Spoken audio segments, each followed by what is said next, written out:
Hi, ladies. So, I'm going to be doing some sessions on planning and scheduling. And this is so important. It can be a huge step for you in achieving your goals. So, here's what I'm seeing I'm seeing a lot of women who get to the end of a day and say, I've accomplished nothing. And that is really not true. Unless you really just sat in a chair and stared at a wall all day, you accomplished something. So, first, give yourselves credit for what you did accomplish. And maybe it wasn't the specific thing on your to do list that you wanted to accomplish, but that's okay. You did accomplish something. Um, but how can you start accomplishing those things on that to do list that you really wanted to get done and you're kind of disappointed at the end of the day that you didn't do? This is where planning and scheduling can be such a great tool to helping you reach those goals, to helping you get your to do list done. And something as simple as writing down your to do list can be helpful as well. But we're going to take it way back to the very beginning and we're going to plan out some goals. This can be done in so many different ways, but just for the sake of time, I'm going to show you one possibility. And this is before you even decide whether it's going to be a goal. So I have a link to a worksheet in my profile, and I'm going to give you that link so that you can download this. But it is a one-page planner that will allow you to write down all your possible goals, all your ideas for what a goal might be, and answer some basic questions about those to help you determine whether this is a goal that is going to be tackled now, or maybe it's going to be on your back burner for later.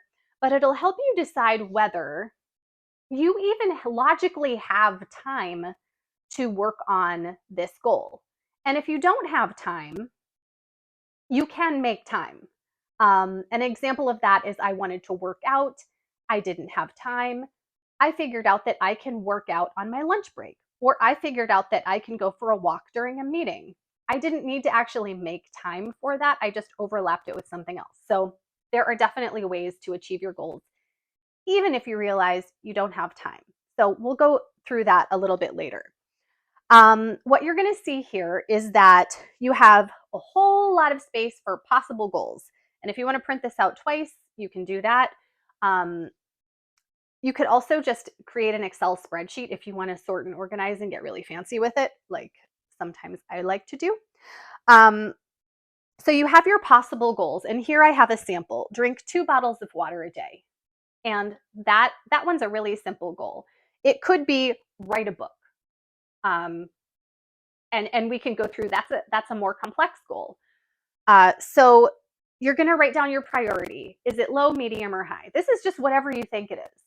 Do you think it's a low priority? Do you think it's medium, or is it something you really, really want to do?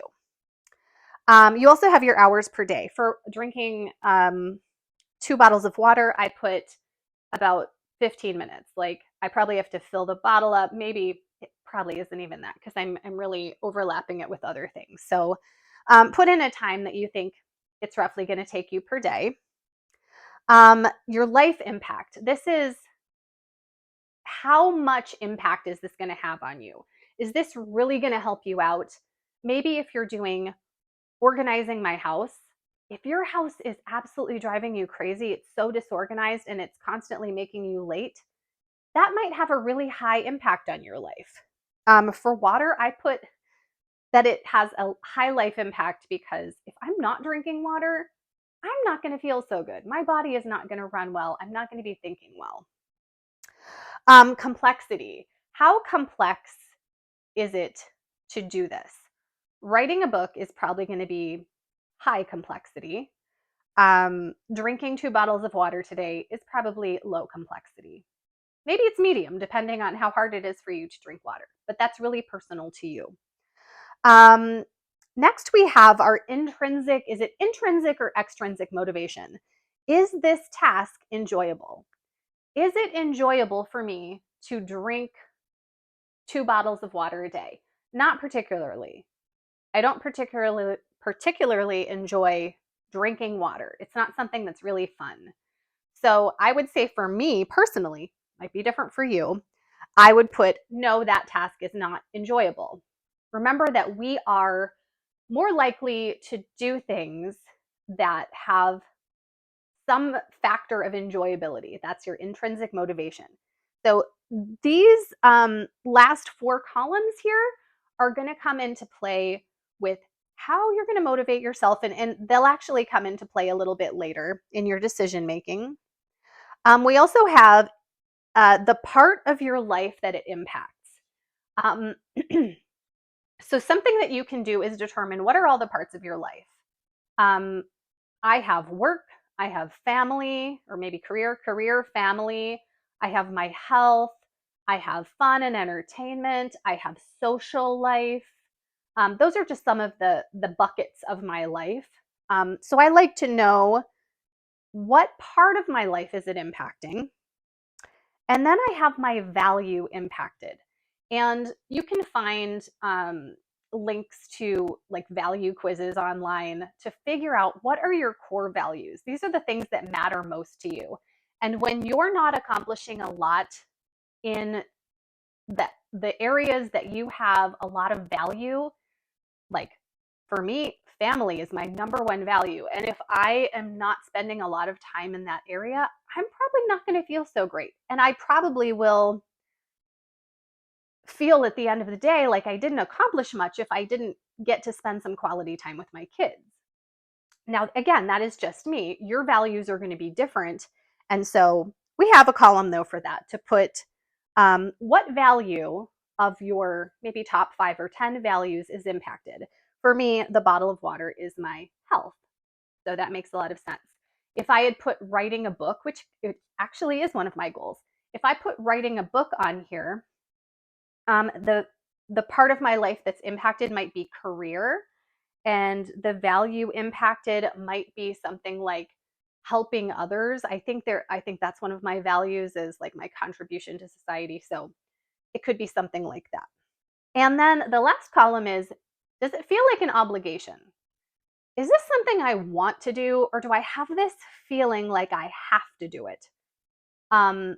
It might be a real obligation, or it might be an obligation that is something you just feel.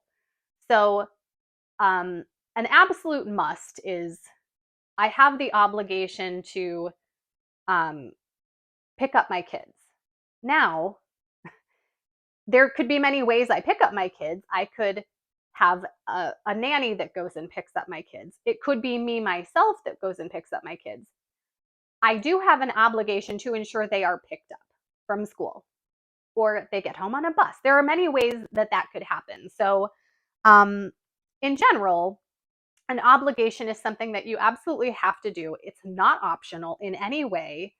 And then I'll just dig into it a little bit further. Do I have to do it? Could somebody else do this job? And an example of that is daily chores. I would put daily chores on here, like it's a goal of mine to complete my daily chores. But once I get all the way over to this column, is it an obligation? Do I have to do it? It needs to get done, but does it have to be me? That's a good question. I could hire that out. My kids can definitely have some of the chores. Every single part of this doesn't have to be me, but I do have to make sure that the chores get done. Do the dishes have to be done every single night? Maybe not. Maybe it's not quite an obligation, but there's some gray area there. So determine for yourself, what is an obligation? And that's just yes or no. After you have this all filled out, and throughout the year, throughout life, you're going to add more to this and you're going to take things off. Cross out what is no longer a goal. Add on a new goal that you have. But once you have this figured out, you'll be able to determine which goals are you going to go after. And some of that may be impacted by the hours per day. If you are working 8 hours per day, do you have time to write a book?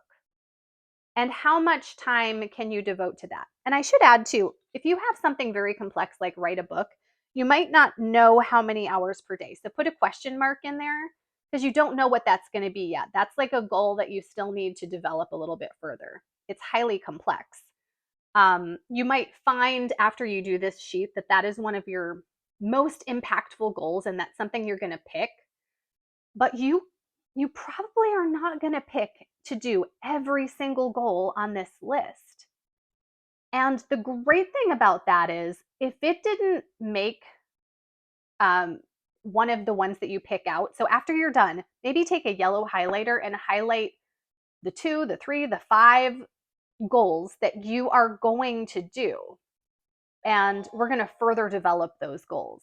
But again, if it didn't make one of your top priorities, then let's say a year from now, you go, oh, I didn't do that. It's not something I did. Well, it's something I decided not to take on at this time. And that's okay.